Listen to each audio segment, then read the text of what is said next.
नमस्कार दोस्तों, आज मैं आपको पंचतंत्र की एक बहुत ही सुंदर और शिक्षाप्रद कहानी सुनाने जा रही हूँ। इस कहानी का नाम है किसान और उसके 4 बेटे। तो चलिए कहानी शुरू करते हैं। बहुत समय पहले की बात है। एक गांव में एक मेहनती किसान रहता था।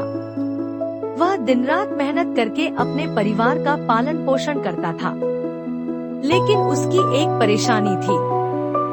उसके 4 बेटे थे, लेकिन वे बहुत आलसी थे और आपस में हमेशा झगड़ते रहते थे। न तो वे खेत में मदद करते थे और न ही आपस में मिलजुल कर रहते थे। किसान को यह देखकर बहुत दुख होता था। इन बेटों को कैसे समझाऊं? ये एकजुट होकर काम करें तो हमारा जीवन कितना आसान हो जाए। किसान ने कई बार उन्हें समझाने की कोशिश की, लेकिन कोई असर नहीं हुआ। तब उसने एक दिन उन्हें एक सबक सिखाने का फैसला किया। किसान ने चारों बेटों को बुलाया और कहा, बेटा, मैं तुम लोगों को एक छोटी सी परीक्षा देना चाहता हूँ। फिर उसने लकड़ी के सूखे डंडों का एक बंडल लाकर उनके सामने रख दिया। किसान, अब कोशिश करो और इस बंडल को तोड़कर दिखाओ। पहला बेटा आगे आया। उसने पूरा जोर लगाया, लेकिन बंडल नहीं टूटा।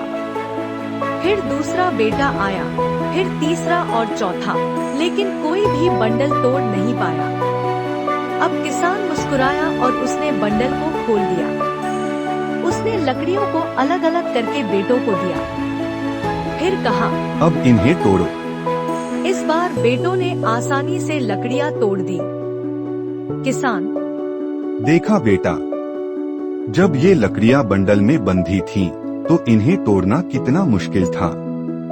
लेकिन जब इन्हें अलग कर दिया गया, तो आसानी से टूट गईं। इसी तरह यदि तुम चारों एकजुट रहोगे, तो कोई तुम्हें नुकसान नहीं पहुंचा सकेगा। लेकिन अगर तुम आपस में झगड़ते रहोगे और अलग अलग रहोगे, तो कोई भी आसानी से तुम्हें हरा देगा। यह बात बेटों को समझ में आ गई। उन्होंने अपने आलस्य और झगड़ों को छोड़ दिया। अब वे मिलजुल कर काम करने लगे। धीरे धीरे उनका परिवार खुशहाल हो गया। मोरल, एकता में बल है। धन्यवाद दोस्तों।